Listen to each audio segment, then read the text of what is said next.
Hello. Today I chose to speak about Tawfiq Al-Hakim, a very famous Arab play and novel writer, and many would say also a political writer. It's the week that in which there's the anniversary of his death in 87, the late 80s, 1987. But the reason I chose to speak about Tawfiq Al-Hakim is that he was a very interesting character. At the surface, he was arguably one of the most important inventors of modern Arab theatre. He went to France to study law, but actually he fell in love with French theatre, with French art and culture in general, but especially with theatre. And after about roughly 3.5 years in France, he returned back to Egypt. And though he practiced law, his most important contribution at the time was that he imported a lot of the types of work he saw in French theatre, French drama, commedia, and he Arabized that, obviously, so it was presented in Arabic back home in Egypt, but also he contextualized them in an Egyptian way. And I think that was a very interesting thing that has happened in Arab theatre at the time, because before Tawfiq al-Hakim there were few attempts to put forward what could be called Arab theatre, but it was quite European in the sense it was put forward. People who more or less copy-pasted what they saw in Europe, primarily in France and a bit in Rome and a bit in Vienna, and just presented it in Cairo, Beirut, or Baghdad at the time, more or less as is. And that was therefore very much aimed at the upper segments of the society.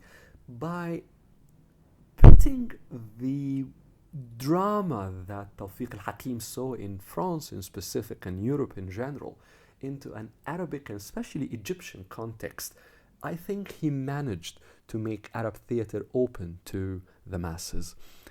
But the reason that I think Tawfiq al-Hakim is particularly interesting is not just that he was arguably one of the most important creators of Arab theatre, but rather that he is an excellent representative of the Arab liberal age.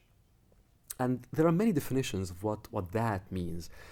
To my mind, the Arab liberal age is that from the late 19th century, so we're talking 1860s, 1870s, towards the 1950s, towards the mid 20th century.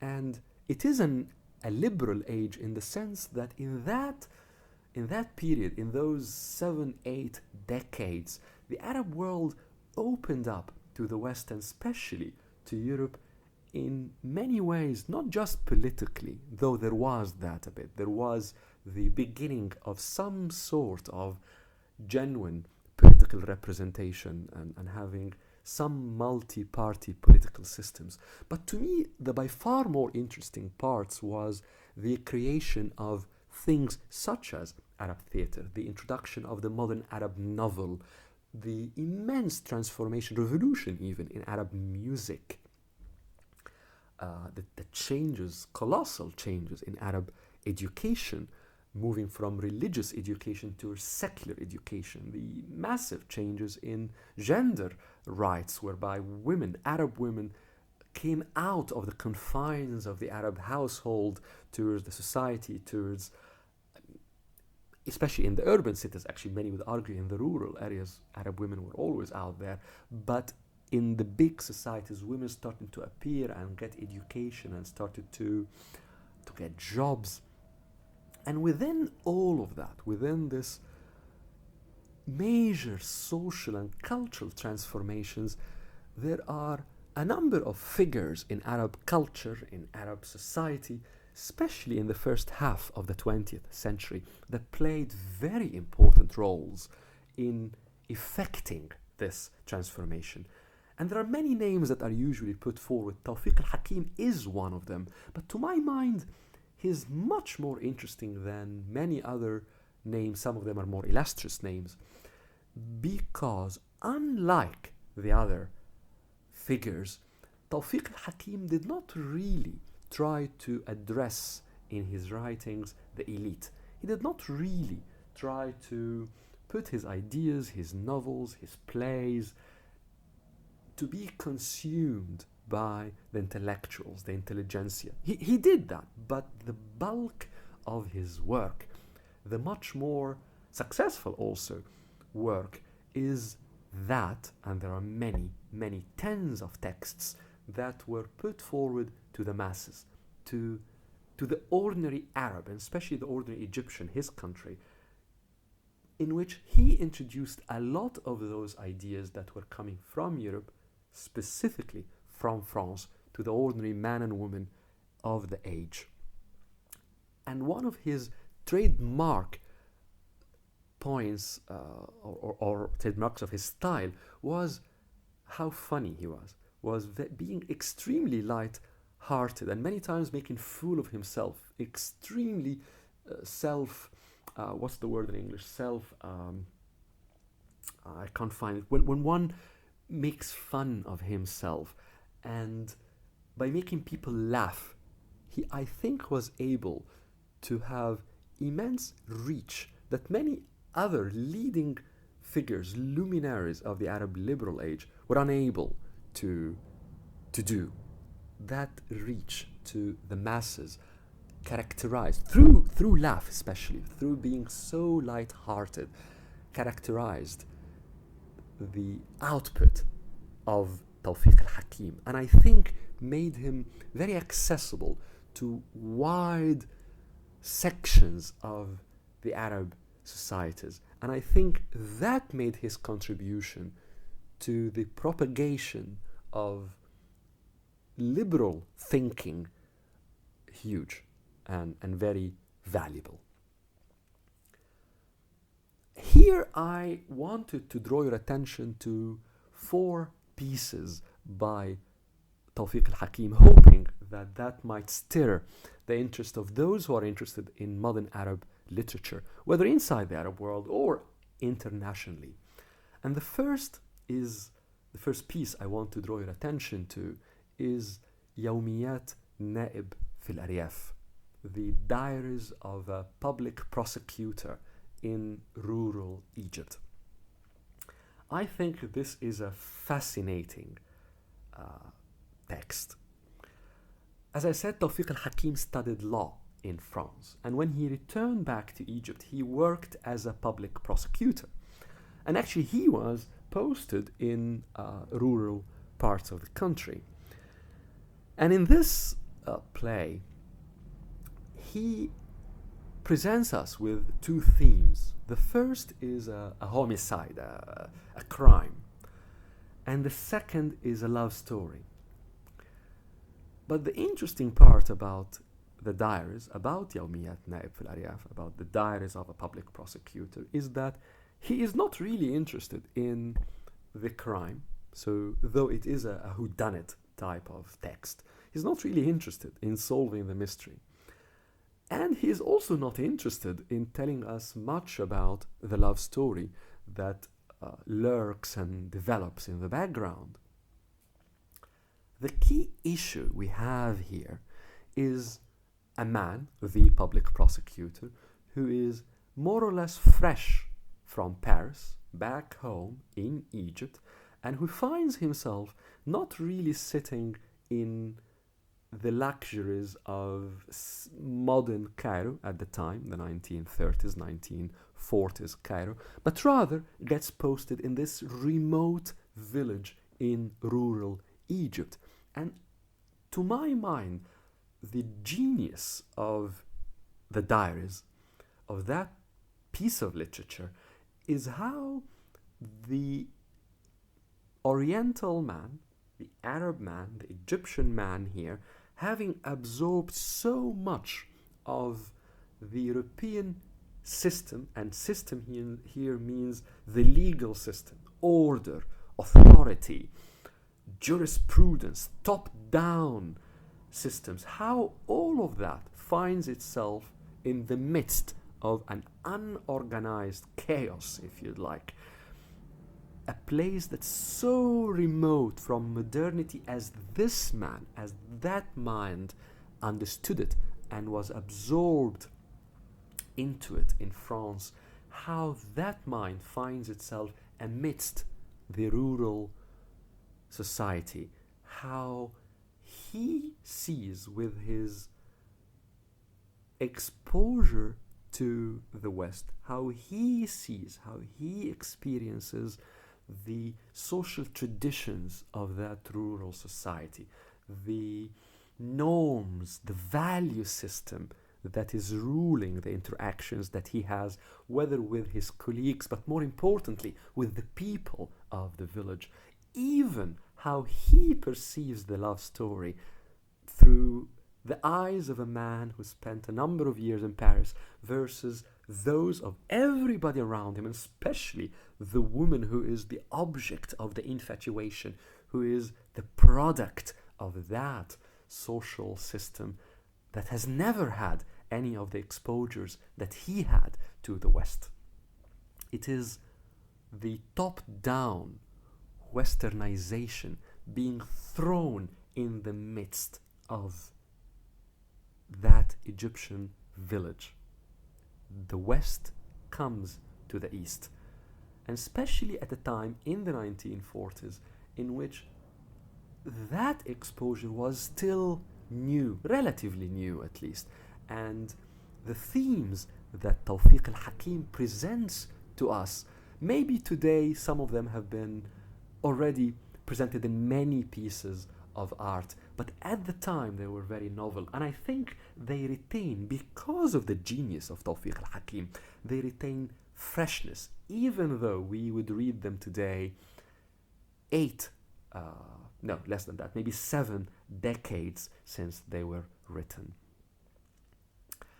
The second piece of art that I invite you to take a look at is عصفور من الشرق, a bird or a canary from the east or from the orient.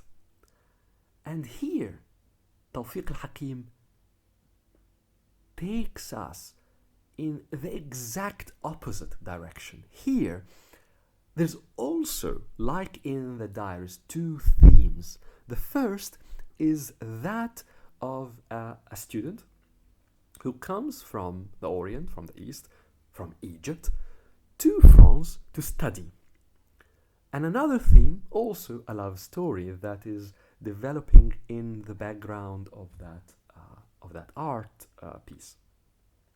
And again, Tawfiq Al-Hakim is really not interested in the studies and the story of the young man coming from Egypt to Paris, and also he does not really tell us much about the love story that is developing between that man and a certain young French woman.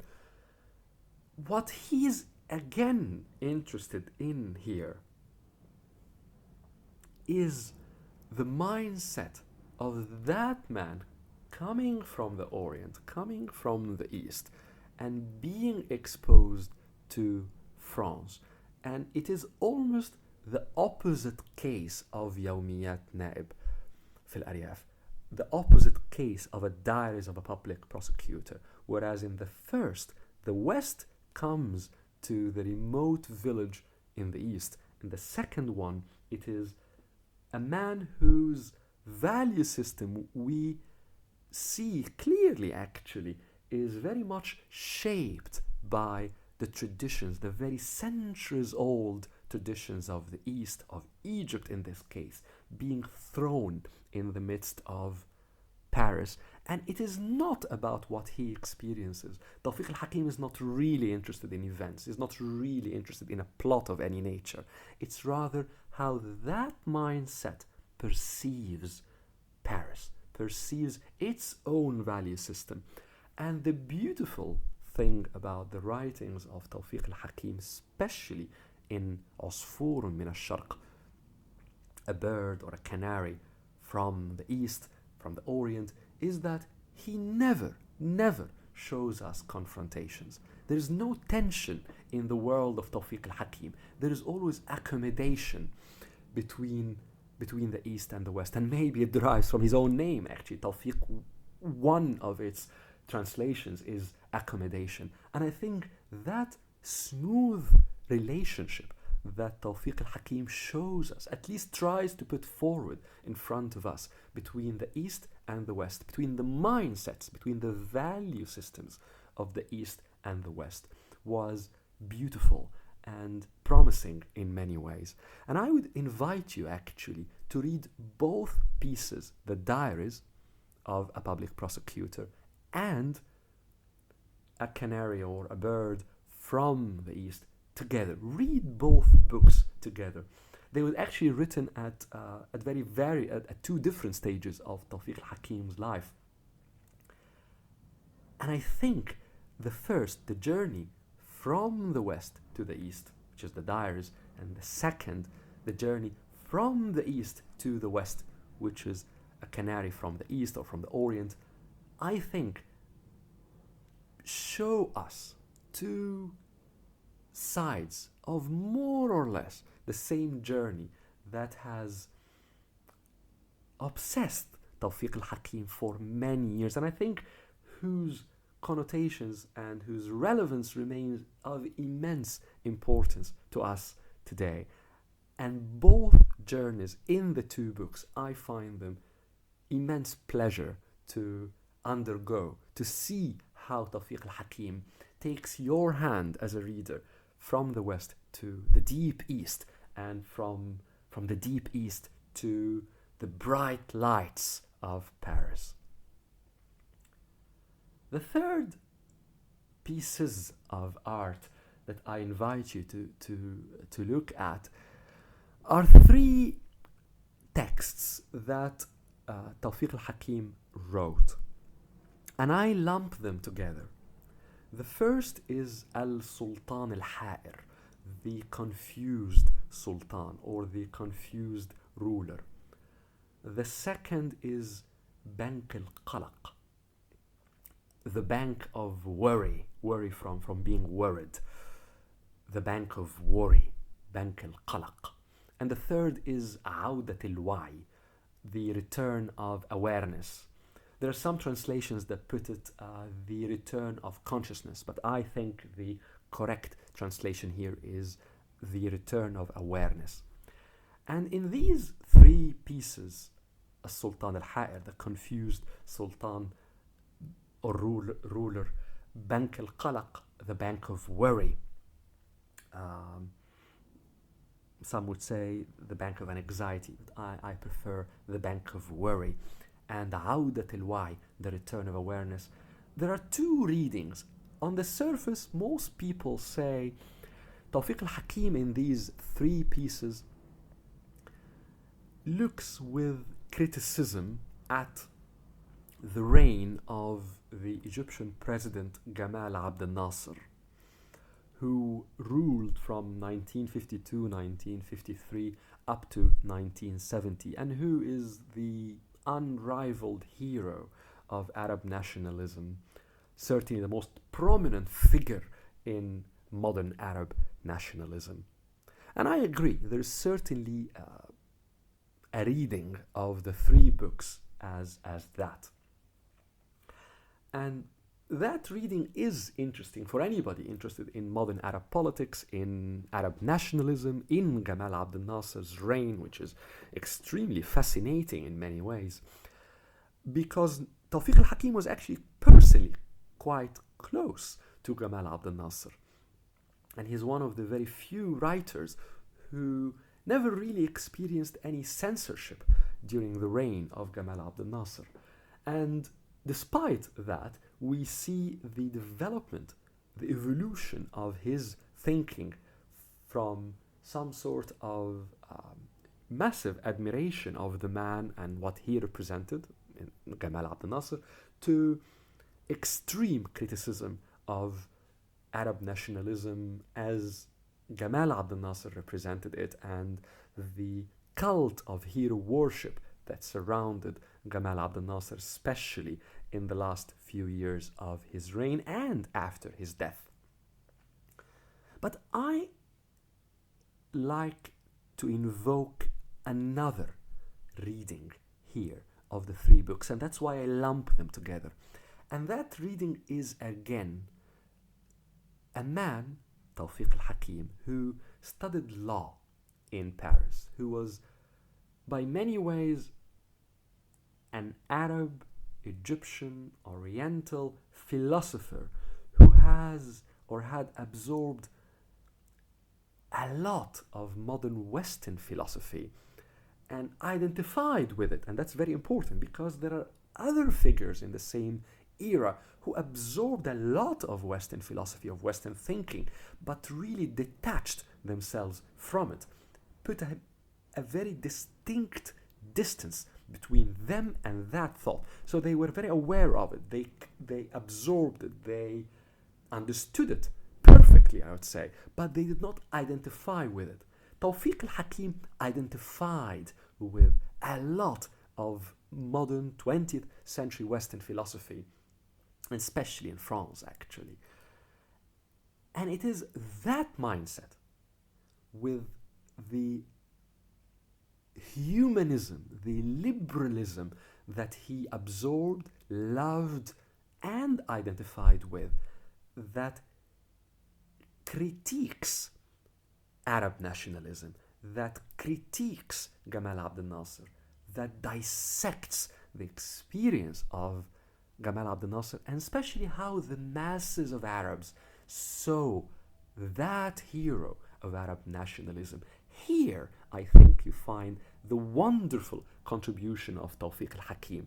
It is that mindset that looks at Gamal Abdel Nasser, and it is that perspective that I find unique. Because there are many people who wrote about Gamal Abdel Nasser, whether adoringly or the exact opposite. And that is not the point here. The point is the man who, from the Orient, from the East, from Egypt, who identifies with Western philosophy and whose eyes, whose mindset looks at the one experience in modern Arab politics in which there is an incredible merger, blur between political representation, the man, the hero, Gamal Abdel Nasser, and the masses, and tens of millions of Arabs. The man who absorbed liberalism, absorbed humanism, looks at that experience with immense criticism. And I see the three books that I mentioned here, As-Sultan Al-Ha'ir, the confused ruler or sultan, Bank Al-Qalaq, the bank of worry, Awdat Al-Wa'i, the return of awareness, as a wonderful delve into that crucially important experience of modern Arab politics, but from a mindset that is local, Arab, Egyptian, from the region, and yet having, again, not just absorbed, but identified with Western liberalism. The last theme I would like to present to you in the thinking of Tawfiq Al-Hakim is that of faith. And Tawfiq Al-Hakim has actually written a lot about religion, about the relationship between man and religion, the role of religion in society. But I think there are two themes that are very common in Tawfiq Al-Hakim's work when it comes to his tackling of the notion of faith. On one hand, he repeatedly looks at the idea of submission to the divine will.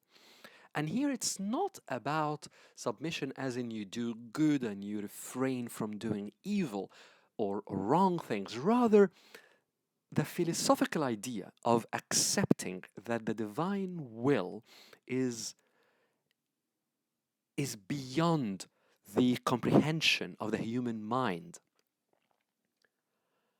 The idea that faith stems from accepting the divine wisdom as, as a given, that the mind, the human mind, is unable to, to comprehend it, unable to get into the rationales entailed into. And the other side that Tawfiq Al-Hakim delves into repeatedly as well is the exact opposite. The idea of rebellion against that notion, not accepting that the human mind is unable to comprehend the wisdom of the divine will. And as I said, he goes a number of times into these areas in several of his books, actually. But there's one specific book in which he really delves into these opposite sides, again, accepting, submitting to the notion of the divine will beyond his comprehension, and the opposite, rebellion against that, trying to question whether it is truly beyond the human comprehension to understand it.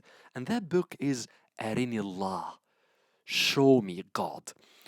And he does it a number of times, actually, in that book. He delves into these opposite sides several times.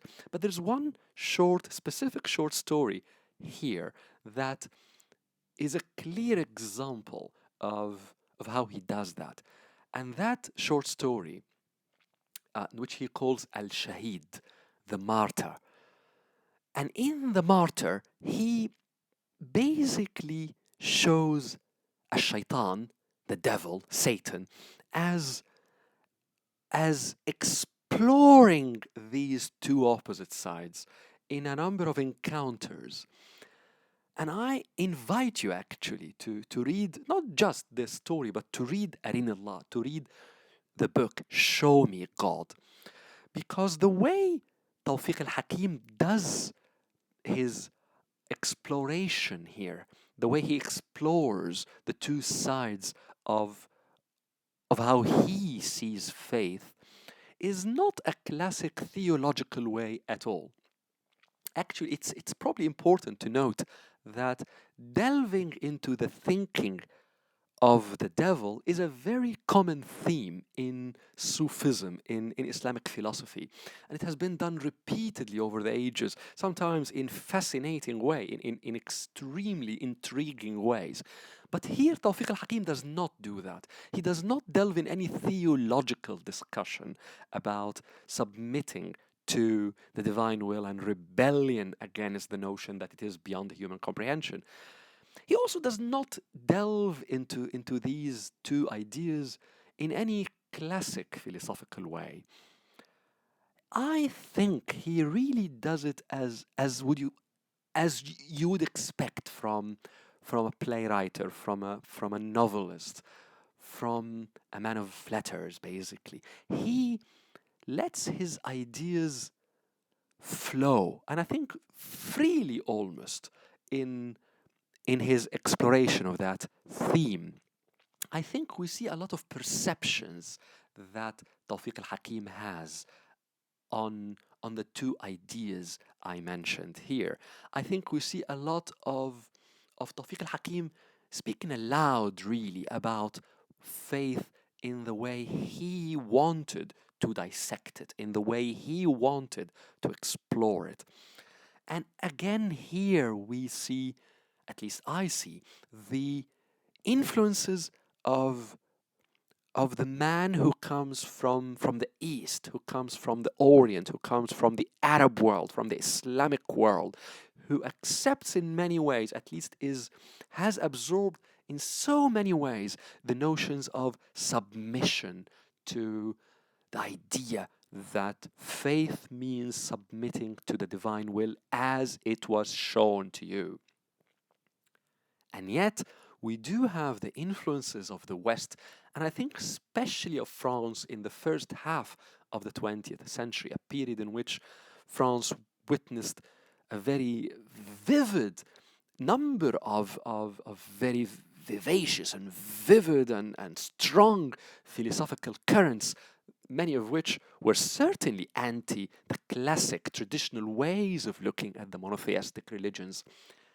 And you see both influences in the writings of Tawfiq Al-Hakim on faith. And again, it is a current, it's a trend that we see repeatedly in his novels, in his short stories, in his plays. But if you want one text to get more than a glimpse, really, to get a decent view of how he tackled that issue, I would recommend Arinillah, Show Me God. I will stop here, and I hope that that has generated some interest in you to look at the work of Tawfiq Al-Hakim.